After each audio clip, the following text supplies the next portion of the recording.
Good morning student. कल हमने देखा था रक्त स्कंदन के बारे में और आज हम जो हमारा नया टॉपिक है वो देखते हैं रुधिर वाहिनियां। अगला जो नया टॉपिक हमारा वो देखते हैं क्या, रुधिर वाहिनियां। रुधिर वाहिनियां तो हम देखते हैं कि रुधिर वाहिनियां किसे कहते हैं कि वे नलिकाएं जो रक्त का प्रवाह करती हैं उन्हें रुधिर वाहिनियां कहते हैं। वे नलिकाएं जो रक्त का प्रवाह करती हैं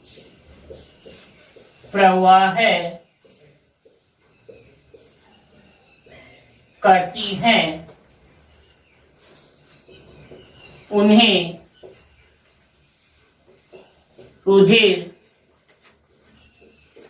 रुधिर वाहिनियां कहते हैं। उन्हें रुधिर वाहिनियां कहते हैं कि वे नलिकाएं जो रक्त का प्रवाह करती हैं उन्हें रुधिर वाहिनियां कहते हैं। उन्हें क्या कहते हैं? रुधिर वाहिनियां कहते हैं। ये रुधिर वाहिनियां जो हैं वो 3 प्रकार की होती हैं। ये 3 प्रकार की होती हैं। कितने प्रकार की होती हैं? ये 3 प्रकार की होती हैं। इनके जो 3 प्रकार हैं वो देखते हैं कौन कौन से हैं। नंबर 1 धमनी, 2 नंबर शिरा और 3 नंबर केशिकाएं। 3 नंबर क्या है? केशिकाएं। ये 3 प्रकार की जो है हमारे पास नलिकाएं हैं, धमनी, शिरा और केशिकाएं। अब हम यहाँ पर देखते हैं कि ये जो धमनी है वो आगे विभाजित होकर बनाती है धमनिकाएं। मतलब जो पतली धमनियां हैं उन्हें बोलते हैं हम धमनिकाएं। पतली धमनियों को यहाँ लिखेंगे आगे अलग लाइन में, पतली धमनियों को धमनिकाएं व पतली शिराओं को क्या बोलते हैं? शिरीकाएं। शिरीकाएं कहते हैं। मतलब 2 चीजें हमारे पास और आती हैं, धमनिकाएं और क्या? शिरीकाएं। तो धमनिकाएं क्या होती हैं? जो पतली धमनियां होती हैं उन्हें क्या कहते हैं? धमनिकाएं कहते हैं। और जो पतली शिराएं होती हैं उनको क्या बोलते हैं? शिरीकाएं। और ये मुख्य रूप से धमनी, शिरा और केशिकाएं। धमनी, शिरा और धमनी, ये शिरा है और ये क्या है? केशिकाएं। अब हम यहाँ पर देख दिए पतली धमनियों को क्या बोल दिया? धमनिकाएं। और पतली शिराओं को क्या कह दिया? यहाँ पर शिरीकाएं कहा गया है। उसके बाद में हम देखते हैं धमनी और जो शिरा है उनकी जो दीवारें हैं वो 3 परतों से मिलकर बनी होती हैं। इनकी जो दीवारें हैं उनमें कितने स्तर पाए जाते हैं? तो यहाँ पर है धमनी और शिराओं की दीवारों में 3 स्तर पाए जाते हैं। धमनी व शिराओं की दीवारों में, धमनी व शिराओं की दीवारों में 3 स्तर पाए जाते हैं। कितने स्तर पाए जाते हैं? 3 स्तर पाए जाते हैं। इनके जो 3 स्तर हैं वो कौन कौन से हैं? बाह्य कंचुक, मध्य कंचुक और अंतः कंचुक। नंबर 1 आता है बाह्य कंचुक, 2 नंबर पर आता है मध्य कंचुक और 3 नंबर पर आता है अंतः कंचुक। ये इसके क्या है? 3 स्तर हैं, बाह्य कंचुक, मध्य कंचुक और अंतः कंचुक। ये 3 स्तर जो हैं वो इनकी दीवारों में पाए जाते हैं कि जो धमनियों की दीवार है उनमें 3 स्तर पाए जाते हैं। कौन कौन से? बाह्य कंचुक, मध्य कंचुक और अंतःकंचों के 3 स्तर हैं वो धमनियों की दीवारों में पाए जाते हैं। अब इसके बाद में हम जो हमारा अगला टॉपिक है इसमें वो देखते हैं धमनी और शिराओं में अंतर। क्या देखते हैं? धमनी और शिराओं में अंतर देखते हैं। तो वो देखेंगे हम आगे, धमनी और शिराओं में अंतर। इनको साथ ही साथ आप लिखते रहेंगे कि जैसे मैं लिख रहा हूं उसके साथ ही आप भी लिखते जाएं।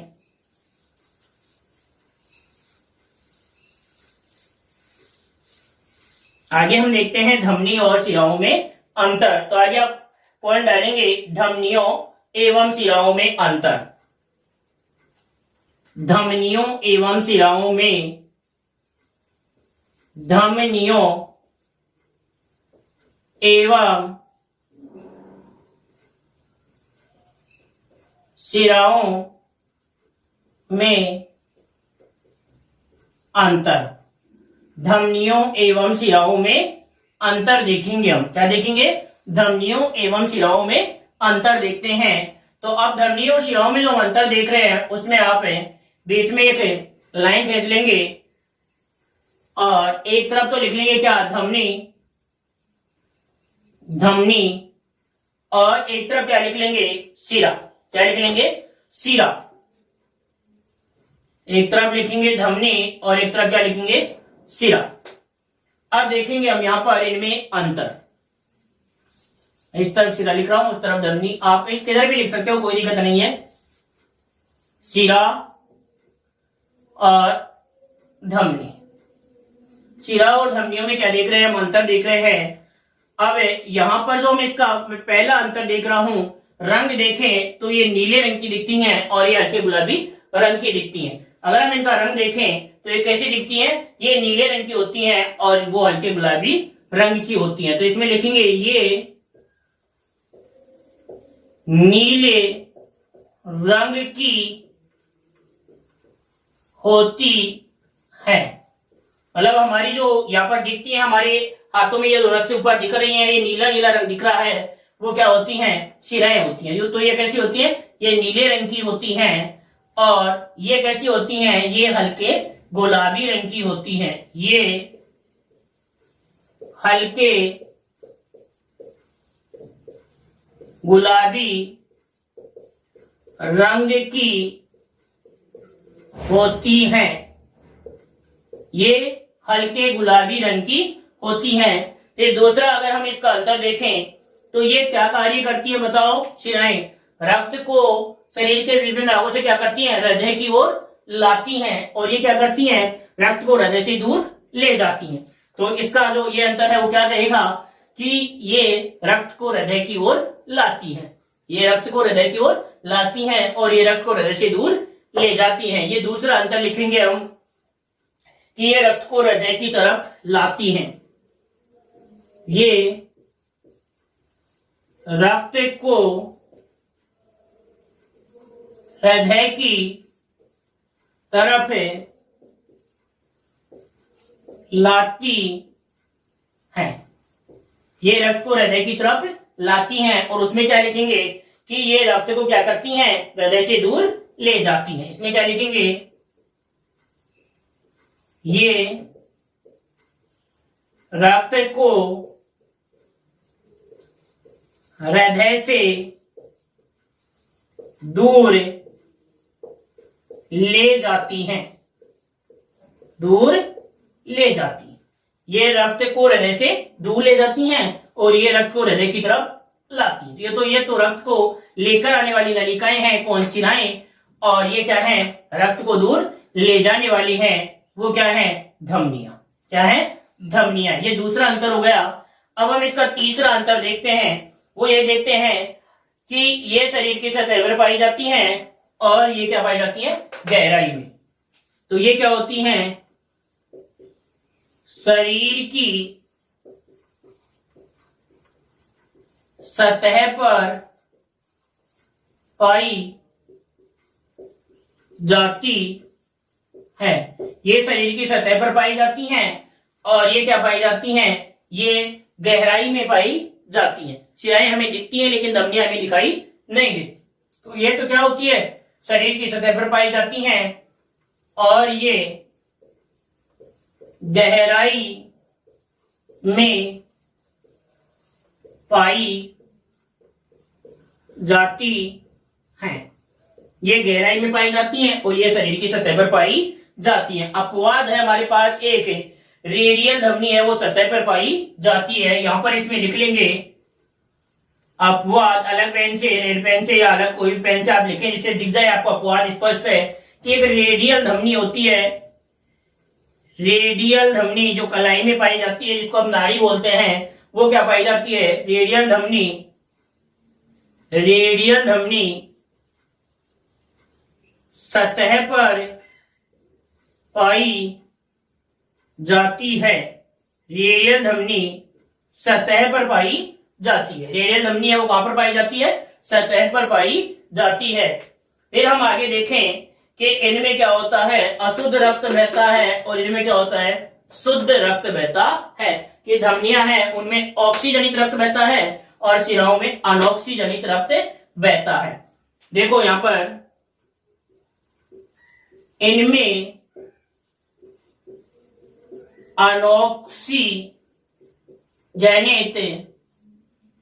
अनऑक्सीजनित रक्त, जिसको हम क्या कह सकते हैं?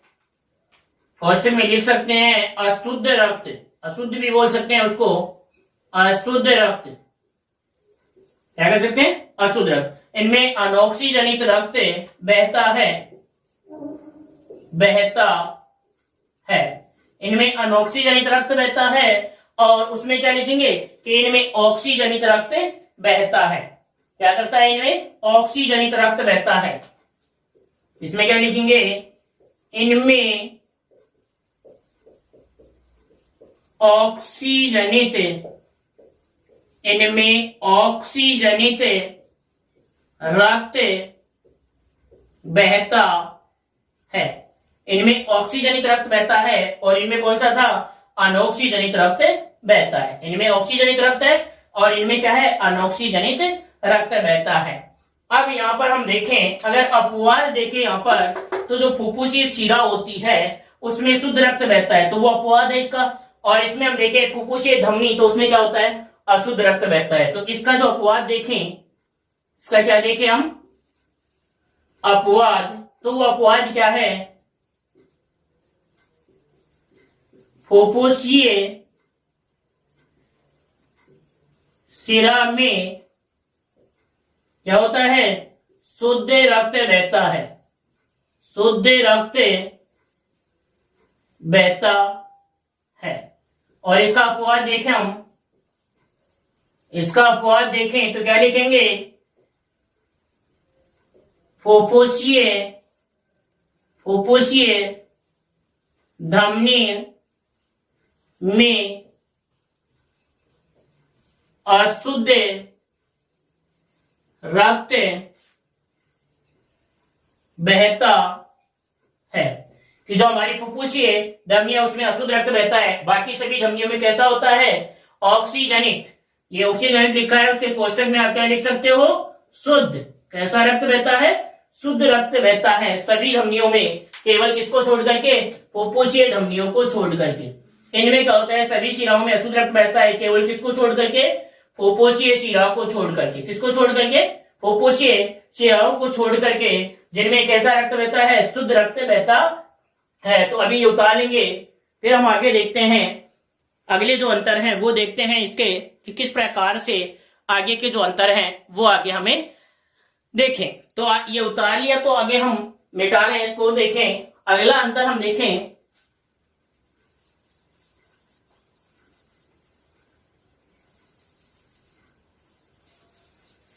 आगे हम अंतर देखते हैं।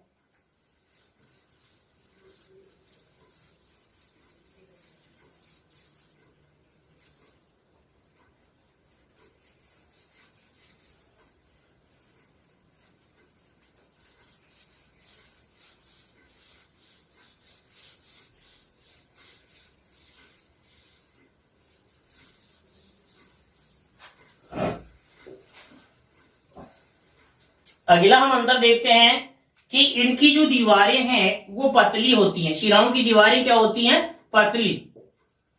इनकी दीवारें पतली होती हैं। और इसमें क्या लिखेंगे, इनकी दीवारें क्या होती हैं, मोटी। इनकी दीवारें मोटी होती है। इनकी दीवारें कैसी होती हैं, मोटी होती है। इनकी दीवारें पतली होती हैं और इनकी दीवारें कैसी होती हैं, उनकी दीवारें मोटी हैं। इनकी दीवारें पतली हैं और इनकी दीवारें कैसी होती हैं, मोटी होती हैं। क्यों? क्योंकि इनमें जो रक्त होता है वो कम दाब के साथ बहता है, कम दाब लगता है, इसलिए पतली दीवारें भी इसमें चलती हैं। लेकिन अगर इसमें पतली दीवारें हैं तो इनमें रक्त अत्यधिक दाब के साथ बहता है और क्या हो सकती है, इनकी दीवारें फट सकती हैं। तो अगला अंतर हम लिख सकते हैं कि इनमें रक्त कम दाब के साथ बहता है। इनमें रक्त कम दाब के साथ बहता है और इनमें रक्त अधिक दाब के साथ या झटके के साथ प्रवाहित होता है। तो इसमें लिखेंगे कि इनमें रक्त कम दाब के साथ बहता है। इनमें रक्त कम दाब के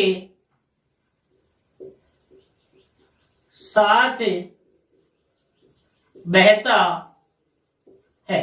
इनमें रक्त कम दाब के साथ बहता है और उसमें क्या लिखेंगे कि इनमें रक्त अधिक दाब के साथ बहता है। इनमें रक्त अधिक दाब के साथ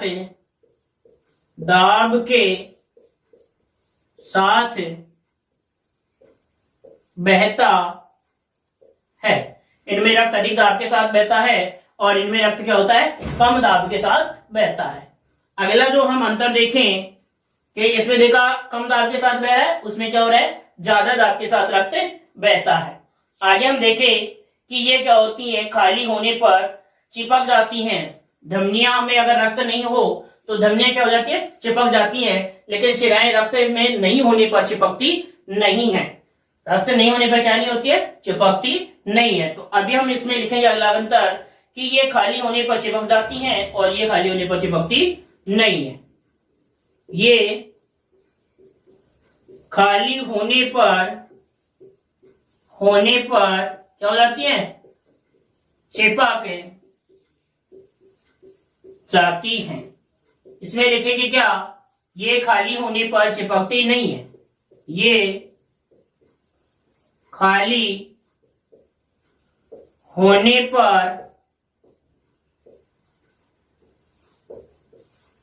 चिपकती नहीं है।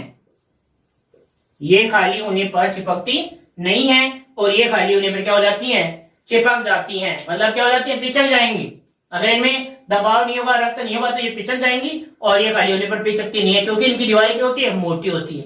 इनकी दीवारें पतली होती है, इसलिए ये चिपक जाती है। फिर आगे हम देखें तो क्या होता है कि इनमें क्या होता है, कपाट। इनमें ये चिपके नहीं, इसलिए इनमें जगह जगह पर कपाट होते हैं। इनमें क्या आगे पाए जाते, कपाट नहीं पाए जाते। तो आगे देखते हैं हम क्या कि इनमें कपाट पाए जाते हैं। इनमें कपाट पाए जाते हैं। इनमें कपाट पाए जाते हैं और इसमें क्या लिखेंगे, इनमें कपाट नहीं पाए जाते हैं। इनमें कपाट नहीं पाए जाते हैं और शिराओं में कपाट पाए जाते हैं। ये कपाट क्या करते हैं, रक्त के विपरीत प्रवाह को रोकने का कार्य करते हैं। क्या कार्य करते हैं कपाट, रक्त के विपरीत प्रवाह को रोकने का कार्य करते हैं। अगला अंतर हम देखते हैं इसका, आगे वाला जो अंतर है वो ये देखते हैं कि इनमें कुल रक्त का इनमें कुल रक्त का 64% भाग यहां लिख रहा हूं इसको, 64% भाग भरा रहता है। इनमें रक्त का 64% भाग भरा रहता है। और उसमें देखें तो इसमें क्या होता है, कुल रक्त का, जिसमें कुल रक्त का 64% भाग होता है और इसमें कुल रक्त का 15% भाग होता है। इसमें कुल रक्त का 15% भाग भरा रहता है। इनमें कुल रक्त का 15% भाग भरा रहता है, इसमें कुल रक्त का क्या होता है, 64% भाग भरा हुआ रहता है। ये हमारा जो अगला अंतर हुआ कि इसमें कुल रक्त का 64% भाग और उसमें कुल रक्त का कितना होता है, 15% भाग भरा हुआ होता है। इसको उतारे आप जल्दी से, फिर आगे देखते हैं हम आगे अंतर हो रहे हैं इसके।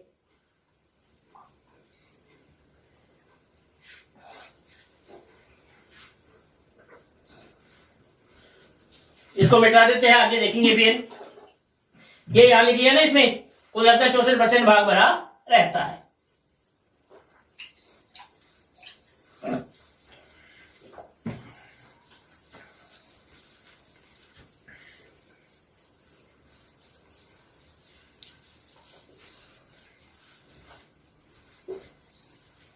ये जो मुख्य मुख्य अंतर है वो देख रहे हैं हम किसके, धमनी और शिराओं के।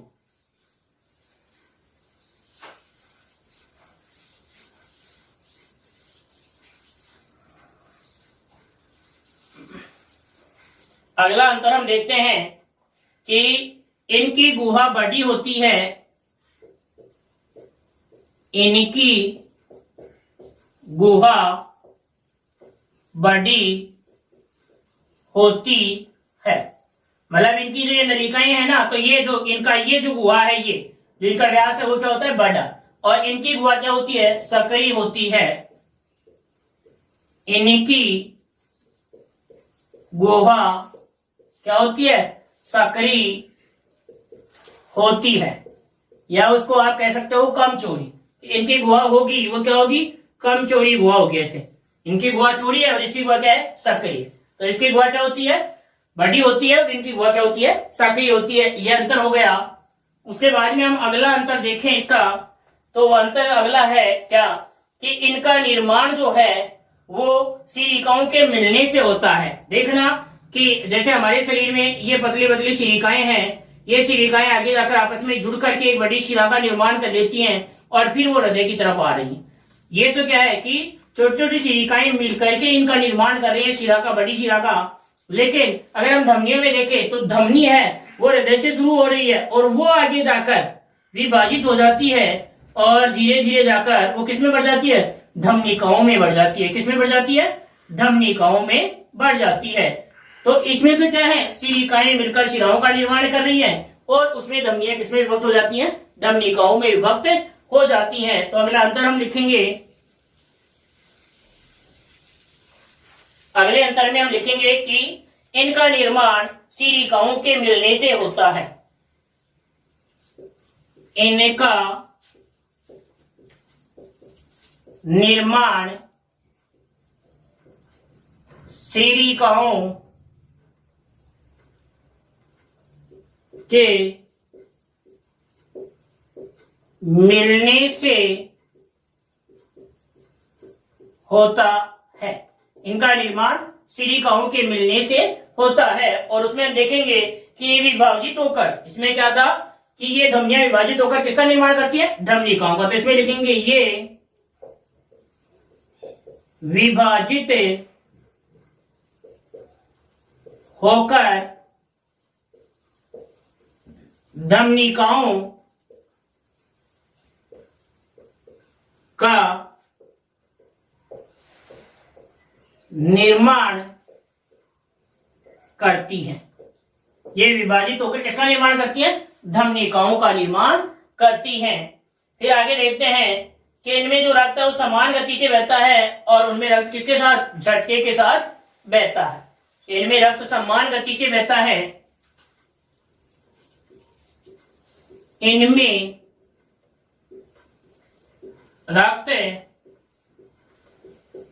समान गति से बहता है। इनमें रक्त क्या होता है, समान गति से बहता है, और इनमें रक्त क्या होता है, झटके के साथ बहता है। इनमें रक्त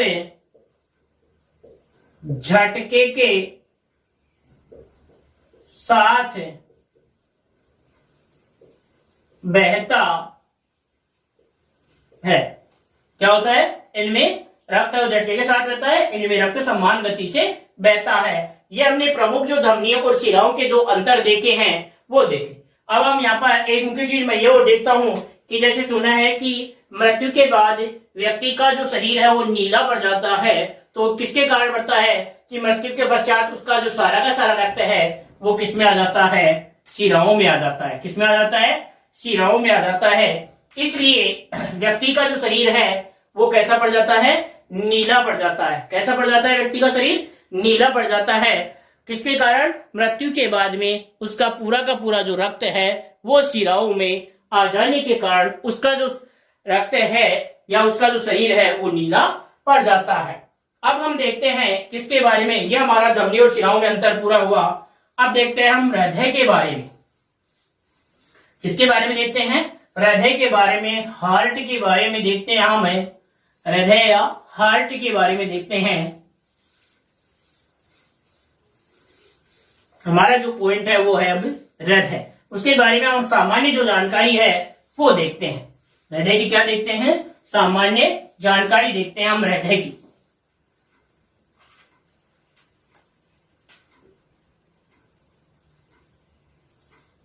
हृदय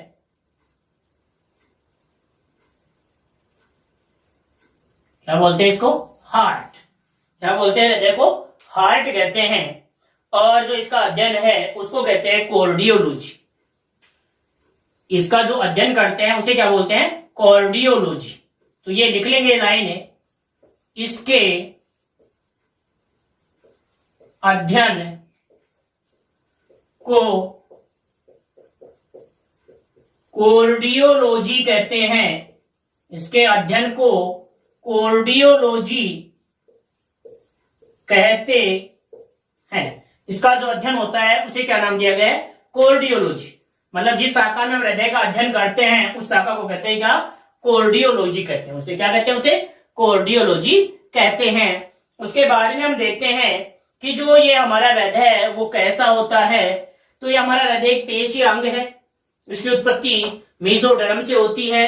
फिर ये पूछा जाए कि हमारा हृदय पाया कहाँ जाता है। हमारा हृदय कहाँ पाया जाता है, हमारा हृदय होता है वक्ष गुहा में। कहाँ पर होता है, वक्ष गुहा में। समझा रहा हूं, इधर थोड़ा देख लें, हम फिर आगे लिखेंगे बाद में। देखना हमारा जो वक्ष गुहा है उसमें ये जैसे हमारी क्या है, श्वास नली है। क्या है ये, श्वास नली है। और इसमें ये दोनों और हमारे क्या है, दो फेफड़े हैं। क्या है, दोनों और फेफड़े हैं। और यहाँ पर ये हमारा क्या है, डायफ्राम है। क्या है हमारा ये, डायफ्राम। तनुपट है, उधर ऊपर की ओर पसलियों से ये ढका हुआ हमारा वक्ष गुहा है। तो यहाँ पर इस वक्ष गुहा में हमारा जो हृदय है वो कहां पर पाया जाएगा, यहाँ पर इस वक्ष गुहा में दोनों फेफड़ों की ओर पाए जाने वाले मध्य अवकाश में थोड़ा बाईं ओर स्थित होगा। किस ओर स्थित होगा, थोड़ा बाईं ओर स्थित होगा। यहाँ पाया जाएगा हमारा हार्ट, हृदय। और ये जो हमारा हृदय होता है वो कैसा होता है, नुकीला होता है। कैसा बताया गया है, नुकीला या त्रिभुजाकार होता है। इसको जो त्रिभुजाकार है इसका ये भाग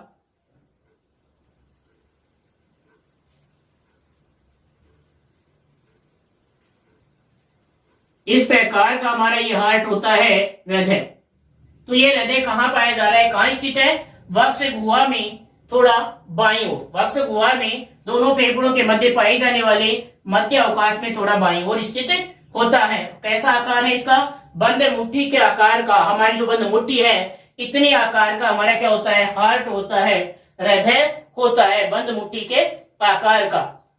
इसका अग्रभाग जो चौड़ा भाग होता है, ये जो अग्रभाग है यहाँ पर, ये अग्रभाग इसका चौड़ा होता है। और जो इसका नीचे का भाग वो कैसा होता है, पतला या तिकोना। जो नुकीला भाग है वो तो किस ओर है, तनुपट की ओर। किस ओर है, तनुपट, जिसको हम क्या बोलते हैं, डायफ्राम कहते हैं। क्या कहते हैं इसको, डायफ्राम कहते हैं। उसकी ओर तो इसका नुकीला शिरा होता है। इसका जो चौड़ा शिरा होता है वो किस ओर होता है, उरोअस्थि।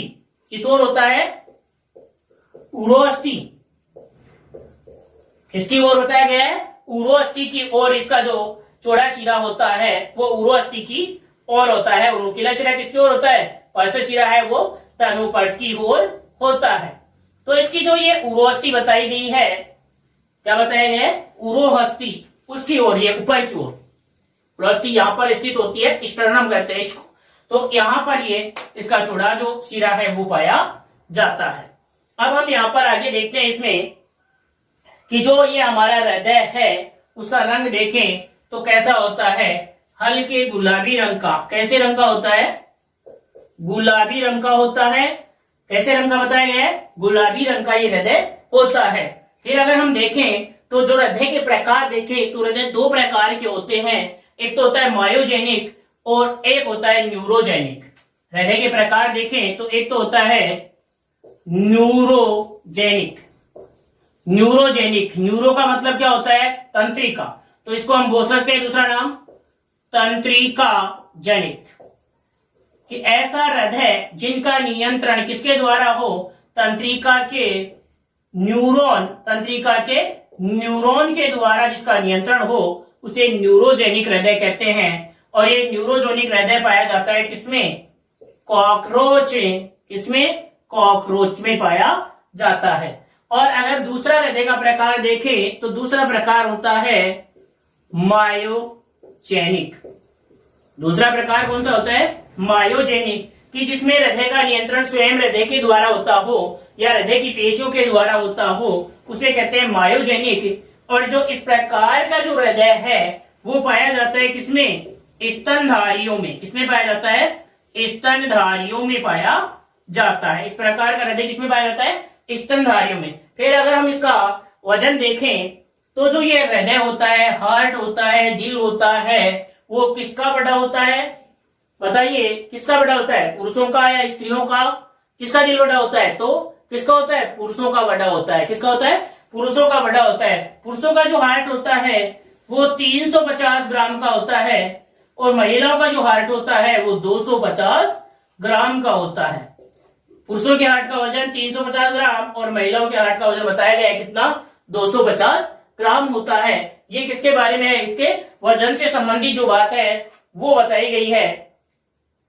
फिर अगर हम देखें कि जो ये हमारा हृदय है वो क्या होता है? इसके चारों ओर तीन प्रकार की क्या पाई जाती हैं? झिल्लियां पाई जाती हैं। हृदय के चारों ओर तीन प्रकार के हृदय आवरण होते हैं, और उन हृदय आवरणों में एक तरल भरा रहता है, परिहृदयी तरल, जो क्या कार्य करता है कि इसके संकुचन और शिथिलन के समय इनको घर्षण से बचाने का कार्य करता है। इनको क्या करता है? घर्षण से बचाने का कार्य करता है। फिर हम ये देखें, अगर हृदय की जो भित्ति है वो भी तीन स्तरों से होती है, एपिकोर्डियम, मायोकोर्डियम और एंडोकोर्डियम। एपिकोर्डियम, मायोकोर्डियम और एंडोकोर्डियम, मतलब बाह्य हृदय आवरण, मध्य हृदय आवरण और अंत हृदय आवरण। ये तीन प्रकार के इसके हृदय आवरण होते हैं। तो हमने यहाँ पर जो देखा आज वो किस किस के बारे में देखा? रुधिर वाहिनियों के बारे में देखा। किसके बारे में देखा? रुधिर वाहिनियों के बारे में हमने देखा। रुधिर वाहिनियों में अंतर देखने के बाद में हमने पूरे जो अंतर देख लिए रुधिर वाहिनियों के, उसके बाद में जो हृदय देखा हमने, और हृदय के बारे में सामान्य जानकारी कहाँ पाया जाता है, कैसे आकार का होता है, कितने प्रकार का होता है, कितना वजन होता है, इन सभी चीजों के बारे में हमने सामान्य जानकारी वो प्राप्त कर ली। तो इसको हम अगले वीडियो में, जब भी हमारा वीडियो आएगा तब हम इसको क्या करेंगे? आगे इसको डिटेल से पढ़ेंगे। हृदय की बाह्य संरचना और हृदय की आंतरिक संरचना, हृदय में पाए जाने वाले कौन कौन से कपाट हैं उनके बारे में पढ़ेंगे, उन कपाटों का क्या क्या कार्य है, हृदय की ध्वनियां पढ़ेंगे, और उसके बाद में हम हृदय की कार्य प्रणाली पढ़ेंगे, और फिर हृदय से संबंधित या परिसंचरण से संबंधित रोग हैं उनके बारे में पढ़ेंगे। ये सब पढ़ने के बाद में हम क्या करेंगे कि इस चैप्टर से, जो हमारा चैप्टर है परिसंचरण तंत्र, एक दिन की हम क्लास लेकर आएंगे आपके लिए। उसमें जब इसके पूरे चैप्टर के प्रश्न होंगे, वो प्रश्न आपको सभी तरह के बताए जाएंगे कि कंपटीशन एग्जाम में इस टॉपिक से कौन कौन से मुख्य प्रश्न आते हैं, किस प्रकार के प्रश्न आ सकते हैं, वो बताए जाएंगे। और इसके अलावा आपकी जो बोर्ड एग्जाम है, बोर्ड परीक्षा है, उनमें भी पिछले साल कौन सा प्रश्न इसमें आया हुआ है, अब की बार कौन सा प्रश्न आया है इस पेपर में, इस चैप्टर से, उनके बारे में भी हम क्या करेंगे? जानकारी देंगे आपको कि किस प्रकार के प्रश्न आपके इसमें से परीक्षा में पूछे जाएंगे। तो आज के लिए हम इतना ही, इस वीडियो को आज यहीं समाप्त करते हैं। फिर हम अगले वीडियो में फिर देखेंगे। जय हिंद, जय भारत।